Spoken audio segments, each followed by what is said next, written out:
Avez-vous déjà eu l'impression que la vie vous échappe comme de l'eau entre les doigts, malgré tous vos efforts pour la retenir?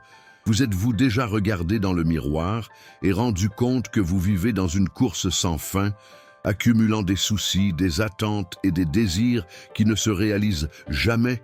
Je vous promets une chose. Il existe un moyen de briser cette prison invisible.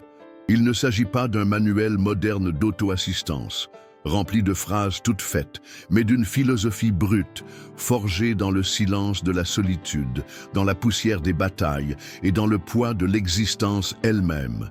Une philosophie écrite par quelqu'un qui a vécu au XVIe siècle, mais qui a compris l'âme humaine de manière si profonde qu'elle parvient encore aujourd'hui à traverser le temps et à toucher ceux qui osent l'écouter.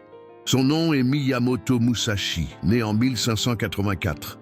Le plus grand épéiste du Japon féodal, mais aussi un penseur, un artiste et un philosophe qui a trouvé dans le fil de la lame et dans le vide de la contemplation les clés pour comprendre ce que signifie vraiment vivre.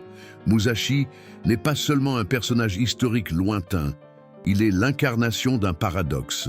Un homme qui a passé sa jeunesse plongé dans des duels sanglants, dans des batailles qui ont décidé de destin, et qui en même temps a cultivé un regard profond et réfléchi sur la vie.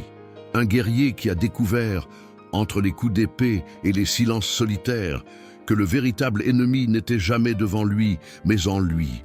Avant de mourir, isolé dans une grotte, il a écrit le Dokodo, la voix de la solitude, un ensemble de 21 principes qui ne parlent pas seulement de guerre, mais aussi de la manière de traverser l'existence sans se perdre dans les erreurs du désir, de la vanité et de l'illusion. Et voici la question que je souhaite vous poser. Que peut nous dire un homme qui a vécu il y a 4 siècles au milieu de l'avalanche de distractions numériques, de pression sociale et d'angoisse moderne? La vérité, aussi dure soit-elle, est que les problèmes changent d'apparence mais pas d'essence. La peur de la mort, la soif de reconnaissance, l'attachement aux biens matériels, la confusion des émotions, la recherche désespérée du plaisir, tout cela existait déjà à l'époque de Musashi, mais sous d'autres noms. Il a affronté ces fantômes non pas dans des livres ou des débats académiques, mais sur le champ de bataille, dans la pénurie, dans la solitude. Et il a appris qu'il n'y a qu'une seule voie digne, celle qui consiste à affronter la réalité telle qu'elle est, sans voile, sans ornement, sans mensonge. Fermez les yeux un instant et imaginez le scénario. Un Japon marqué par des guerres constantes, des clans se disputant le pouvoir, des vies fauchées au nom de l'honneur. Dans cet environnement de sang et d'acier, apparaît un jeune orphelin, endurci dès son plus jeune âge, qui devient une légende non seulement pour avoir remporté plus de 60 duels, mais aussi pour avoir su voir au-delà de la victoire immédiate. Ce qu'il recherchait, ce n'était pas seulement de triompher de ses adversaires, mais de comprendre la condition humaine elle-même. Musashi a appris que l'épée n'est que le reflet de l'esprit, et que le véritable combat n'est pas contre l'ennemi qui se trouve devant soi, mais contre les pulsions qui nous dominent à l'intérieur, la colère, la cupidité, la vanité, la peur. Ces principes sont nés de ce voyage, de cette alchimie entre la violence du monde extérieur et la sérénité que seul un esprit entraîné peut atteindre. Il ne parlait pas de concepts abstraits, il parlait d'accepter tout tel quel, de vivre sans être esclave de ses désirs, de ne pas dépendre de sentiments passagers, de ne pas se laisser guider par des coutumes aveugles. Et au cœur de ces idées bat quelque chose dont nous avons aujourd'hui plus que jamais besoin d'entendre. La vie ne peut être menée comme une feuille dans le vent, poussée par des caprices, des distractions et des modes. Il faut trouver un axe, un centre, un chemin. Et je vous demande, combien de fois vous êtes-vous senti vide après avoir conquis ce que vous désiriez tant? Combien de fois avez-vous cru que la prochaine victoire, le prochain objet, la prochaine reconnaissance vous apporterait la paix, pour découvrir que tout cela n'était qu'un mirage? Musashi nous avertit que ce cycle ne s'arrête jamais. C'est un piège créé par le cœur humain lui-même. Le secret, disait-il, n'est pas d'accumuler davantage, mais d'apprendre à vivre avec moins. Il ne consiste pas à fuir la mort, mais à l'utiliser comme un rappel que le temps est court et doit être honoré. Il ne consiste pas à attendre l'aide divine, mais à assumer l'entière responsabilité de ses propres pas. C'est l'appel qui résonne depuis 1584 jusqu'à aujourd'hui. Ne pas suivre un chemin tout tracé, imposé par d'autres, mais créer le sien. Musashi l'a fait avec son épée, mais vous pouvez le faire avec les choix que vous faites chaque jour, au travail, dans vos relations, dans la façon dont vous traitez le silence de votre propre esprit. Il croyait que vivre avec dignité et courage signifiait ne jamais s'éloigner de son dos, de son chemin. Et c'est la promesse que je porte jusqu'ici. Si vous avez le courage d'écouter, de réfléchir et d'appliquer, cet ancien guerrier peut vous montrer non seulement comment mieux combattre, mais aussi comment mieux vivre. Combien de fois vous êtes-vous retrouvé à lutter contre quelque chose que vous ne pouvez tout simplement pas changer? Les embouteillages qui retardent des rendez-vous importants, l'appel qui n'arrive jamais, la nouvelle inattendue qui bouleverse les projets d'une vie entière. À 30, 40, 50 ou 60 ans, nous découvrons avec douleur que la réalité ne se plie pas à notre volonté. Pourtant, nous continuons à espérer que tout s'ajuste à nos désirs, comme si le monde avait été conçu pour nous satisfaire. Miyamoto Musashi, en 1584, connaissait déjà cette vérité dérangeante. Ceux qui s'accrochent à leurs attentes souffrent plus que ceux qui apprennent à accepter. Il nous a laissé la leçon que la première étape d'une vie épanouie est d'affronter la réalité telle qu'elle est, sans la romancer, sans la déformer, sans l'édulcorer. Pensez à une scène quotidienne. Vous organisez un dîner en famille. Vous planifiez chaque détail. Vous imaginez des conversations légères, des rires, des retrouvailles. Mais il suffit d'un commentaire déplacé, d'une absence inattendue, pour que tout soit gâché. Votre cœur se remplit de tristesse, non pas à cause de ce qui s'est passé, mais parce que la réalité ne correspond pas au scénario que vous aviez écrit en silence. Cette blessure invisible qui saigne chaque fois que la vie ne suit pas le scénario est la preuve de la distance entre ce que nous désirons et ce qui existe. Musashi disait qu'accepter le monde tel qu'il est ne signifie pas abandonner, mais se libérer. Se libérer de la tyrannie du devrait être pour pouvoir agir avec clarté face à ce qui est réellement. À 40 ans passés, beaucoup se sentent prisonniers du poids des responsabilités. Enfants, carrière, factures, attentes sociales. L'avenir n'est plus un champ ouvert à des possibilités infinies. Il commence à se rétrécir. C'est là que la philosophie de Musashi prend tout son sens. Il nous invite à ne pas dépendre de sentiments passagers, car ils oscillent comme des vagues agitées. Combien de fois avez-vous pris une décision dans le feu de la colère et l'avez-vous regretté par la suite? Combien de fois avez-vous renoncé à un rêve simplement parce que, lors d'une mauvaise journée, vous pensiez ne pas en avoir la force? C'est comme laisser la boussole de la vie entre les mains d'un vent instable. Musashi nous met en garde. Ne vous laissez pas guider par l'humeur d'un matin ou par l'ombre d'une nuit mal dormie. La constance, et non l'émotion passagère, doit être à la base de vos choix. Et il existe un autre ennemi silencieux, le désir sans fin. Vous avez peut-être déjà vécu cela. Vous avez acheté quelque chose que vous désiriez tant, mais la joie s'est évaporée en quelques jours. Peut-être s'agissait-il d'une maison plus grande, d'une voiture plus récente, d'un voyage tant attendu. Le plaisir est venu, mais il n'a pas duré. Bientôt, un autre désir, un autre manque est né. C'est comme boire de l'eau de mer. Plus vous en buvez, plus vous avez soif. Musashi enseignait que la véritable liberté vient lorsque nous cessons de dépendre de ces courses sans fin à la poursuite de quelque chose d'extérieur. Ce n'est pas que nous ne pouvons pas désirer, mais que nous ne devons pas laisser notre bonheur être enchaîné à des désirs insatiables. Imaginez la légèreté de vous réveiller et de réaliser que votre paix ne dépend pas de ce que vous avez accumulé, mais de la façon dont vous respirez la journée qui s'offre à vous. À 50, 60 ans, beaucoup regardent en arrière et réalisent combien d'années ont été consacrées à cette course. Le travail qui n'a jamais pris fin, les dettes qui sont toujours revenues, les rêves reportés parce qu'il y avait toujours quelque chose à conquérir avant. C'est à ce moment-là que la philosophie de Musashi devient un miroir dérangeant, Êtes-vous en train de vivre ou simplement de courir après des mirages? Lui-même, après des années de victoires et de sang, a compris que le véritable ennemi n'était pas un autre épéiste, mais le désir insatiable qui faisait perdre à l'homme son identité.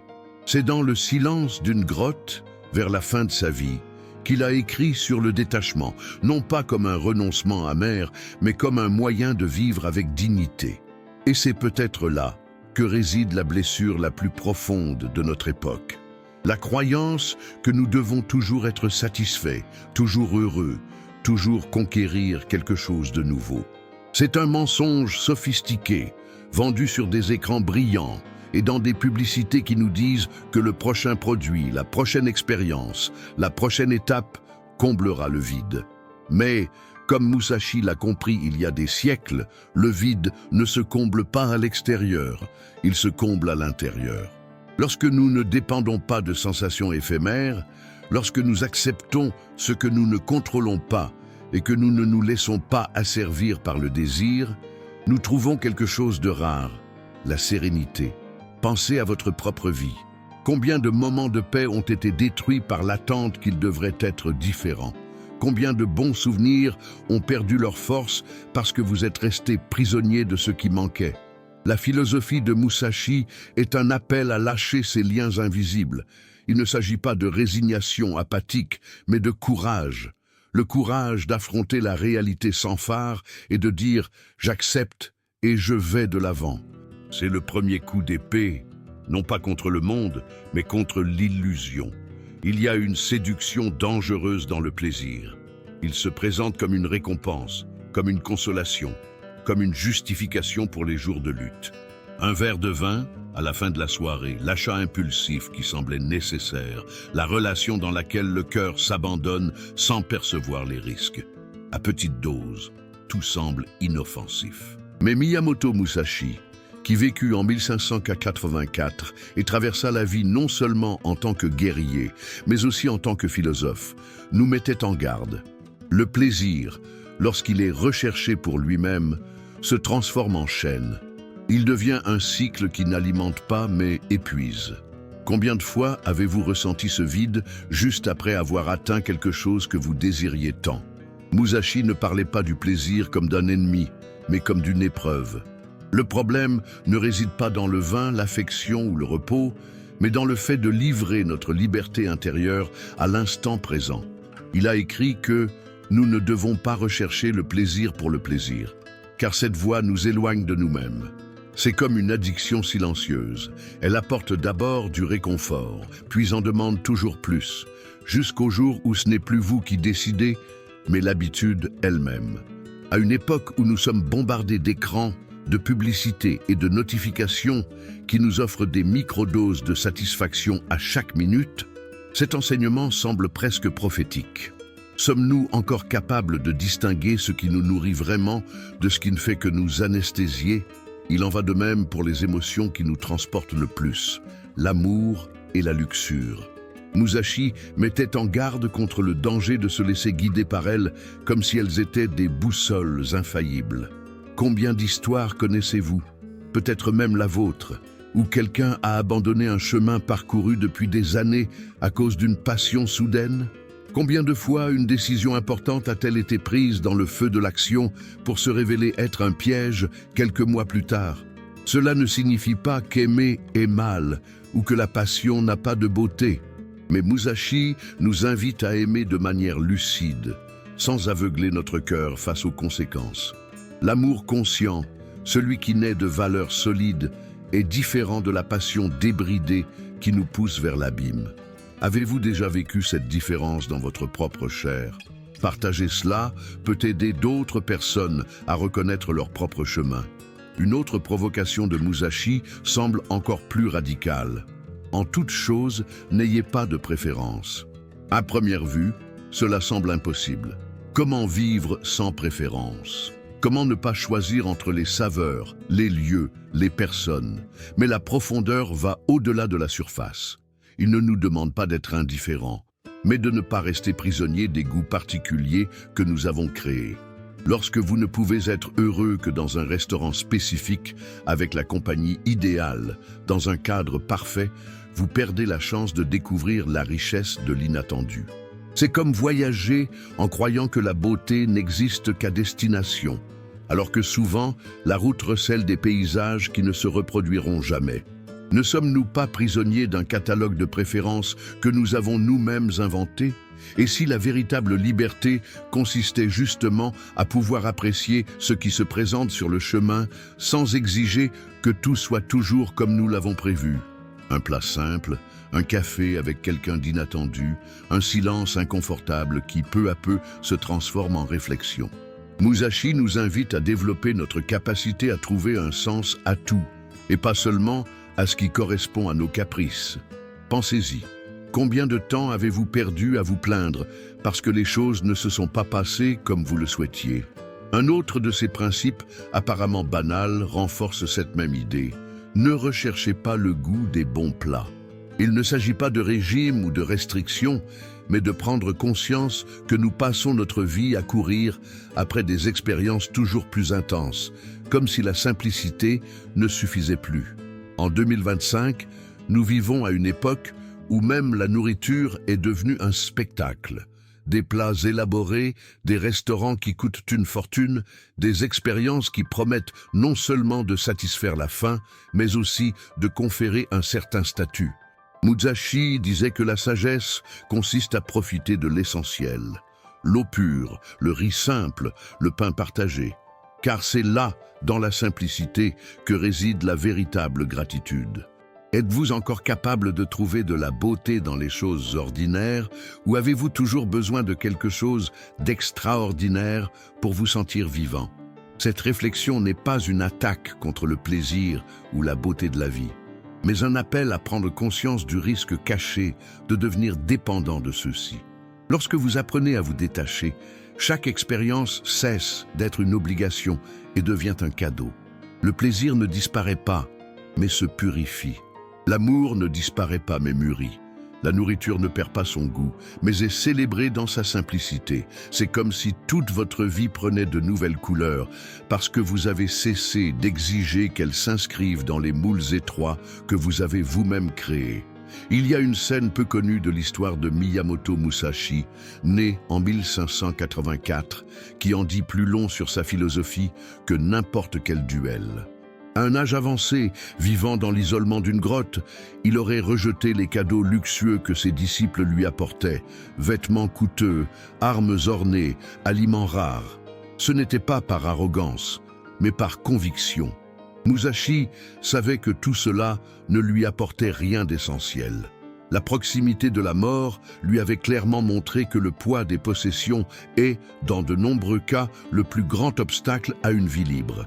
Cette image, un homme qui a remporté des dizaines de duels, mais qui a choisi de finir sa vie avec presque rien, nous oblige à réfléchir. Que devons-nous vraiment emporter avec nous jusqu'à la fin? Nous vivons en 2025, entourés de stimuli qui nous poussent vers le contraire. Des maisons remplies d'objets, des abonnements numériques que nous n'utilisons jamais, des vêtements rangés pour des occasions qui ne viennent jamais.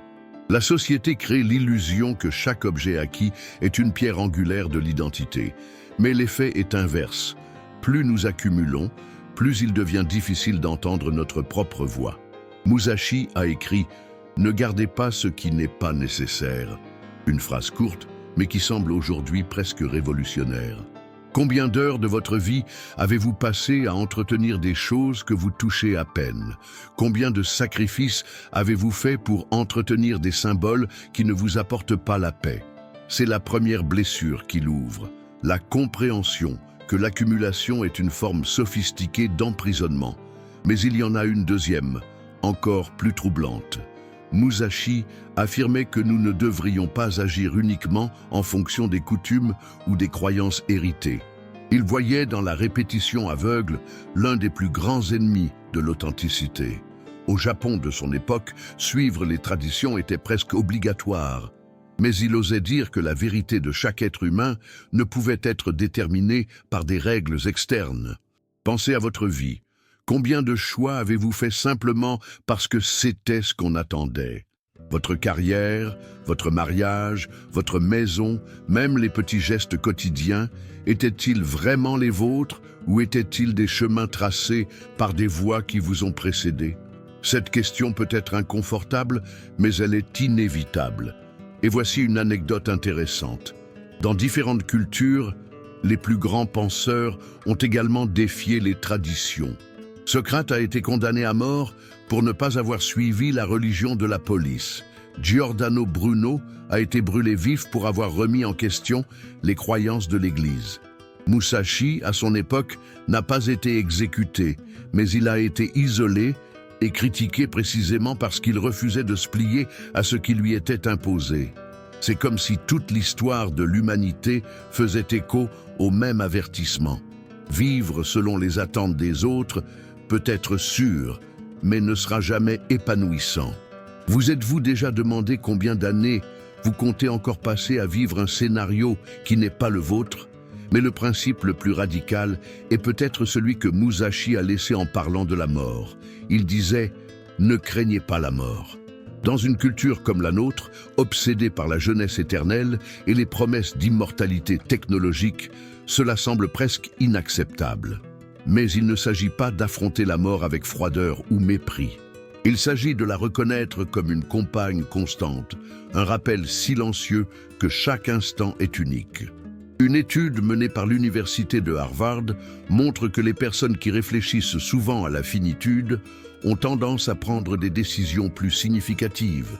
Elles accordent plus de valeur au temps, cultivent des liens authentiques et réduisent leur attachement aux conflits insignifiants.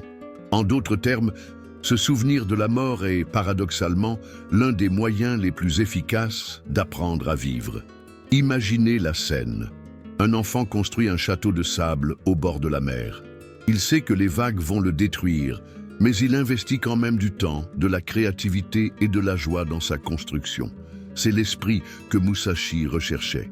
Vivre sans le poids paralysant de la peur de la faim. Et précisément pour cette raison, vivre avec intensité. Combien d'entre nous, déjà mûrs, réalisons que des années ont été gaspillées en petites disputes, en accumulations inutiles, en silence forcé, alors que nous aurions pu consacrer plus d'énergie à ce qui compte vraiment. Cette triade, détachement des possessions, courage de remettre en question les coutumes et acceptation de la mort, constitue une clé puissante. Elle ne nous conduit pas à une vie plus facile, mais à une vie plus authentique. À chaque choix, nous sommes invités à nous demander « Ce que je porte est-il essentiel ou simplement un fardeau?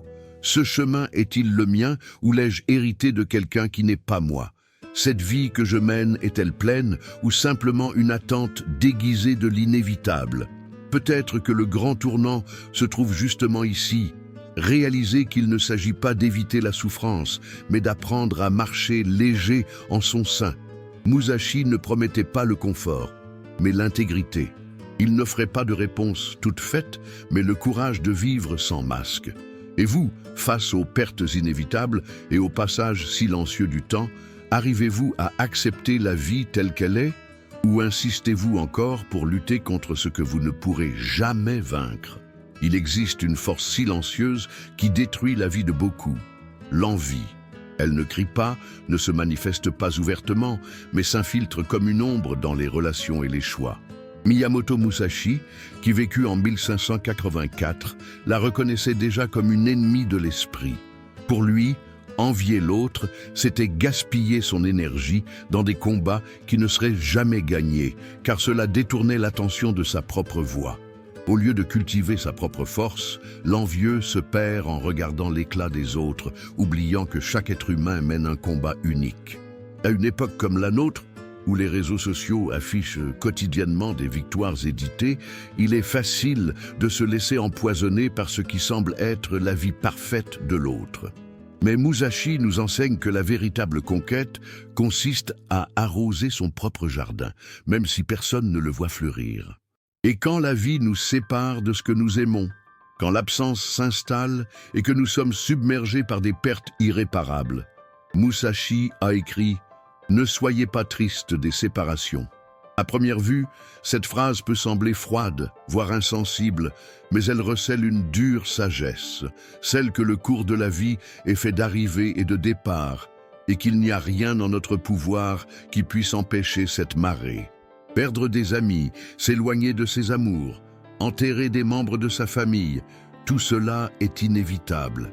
Mais la douleur de la perte ne doit pas nécessairement se transformer en une chaîne qui nous emprisonne dans le passé.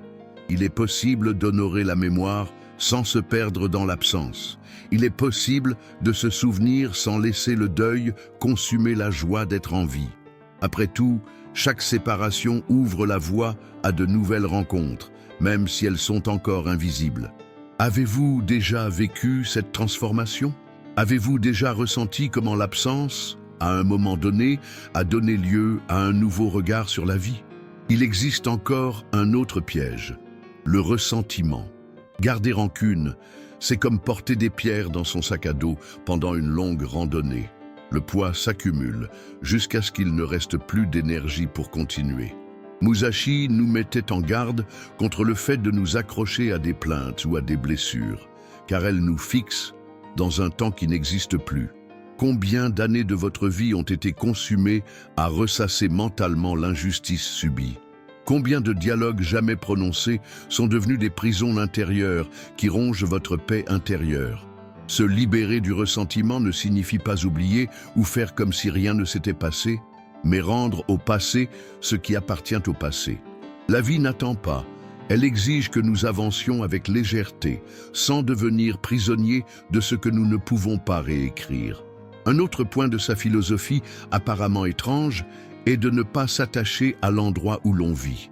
Pour Musashi, la véritable demeure de l'homme n'est pas la maison en bois, la ville natale ou le territoire conquis, mais la force intérieure qu'il porte en lui. Cet enseignement résonne avec une clarté particulière à notre époque, où tant de personnes sont contraintes de changer de pays, de ville ou de vie. Combien de personnes âgées regardent aujourd'hui autour d'elles et se rendent compte que presque tout a changé, sauf la voix silencieuse qui les guide encore. Combien d'adultes d'âge mûr sont confrontés à des changements soudains, un divorce, un licenciement, une migration, et croient avoir perdu pied, alors qu'en réalité, leur base a toujours été en eux. Musashi nous invite à trouver cet endroit invisible, qui ne peut être emporté par les guerres, la politique ou les crises économiques.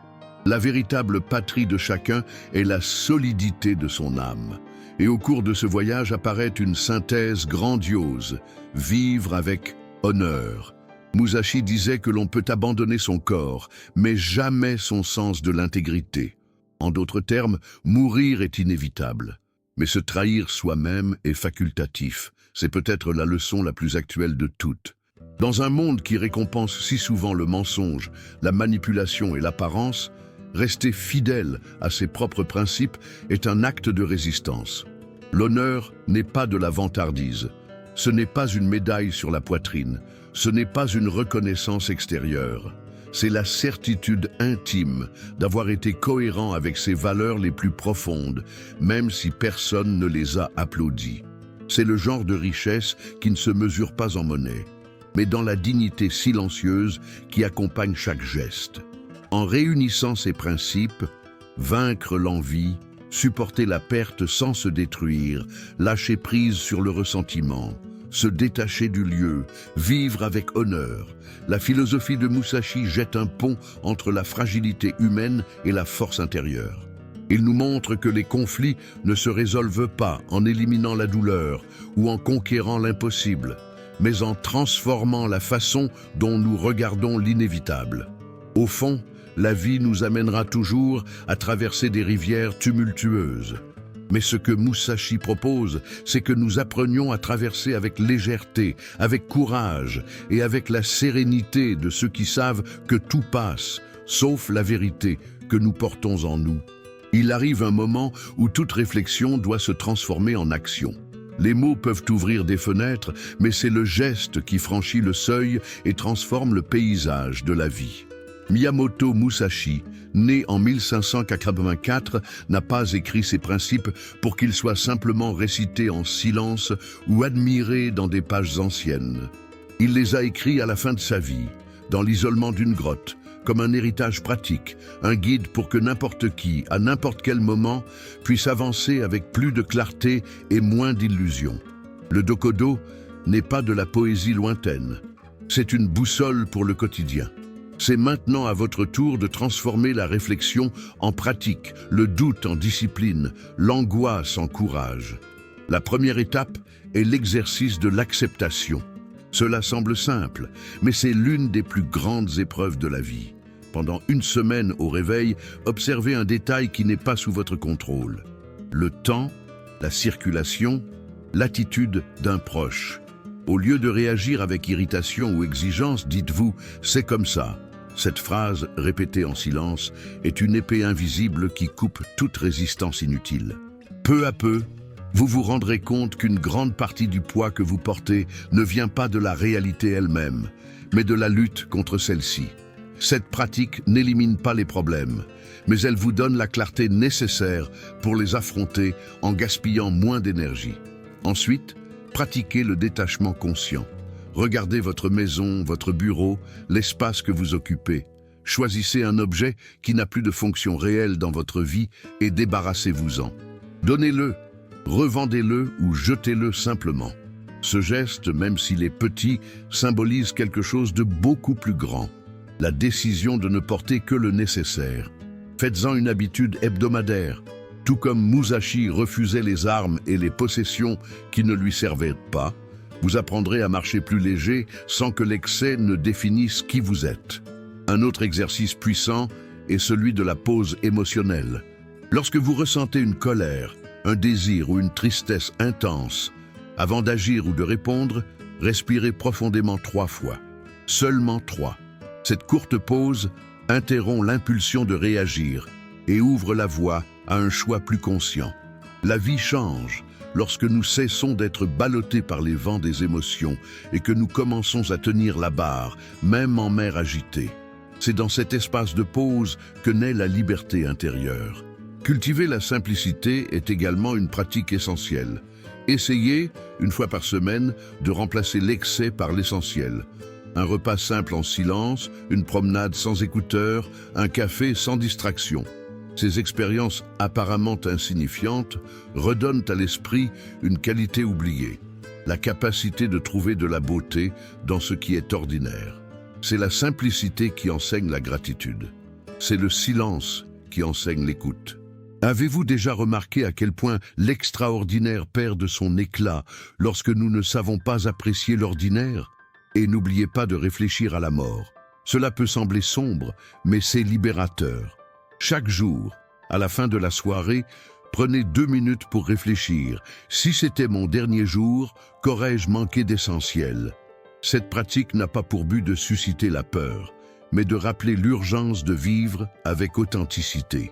Musashi ne craignait pas la mort, parce qu'il avait fait la paix avec l'impermanence. Lorsque nous nous rappelons que le temps est limité, nous apprenons à dépenser moins d'énergie dans les ressentiments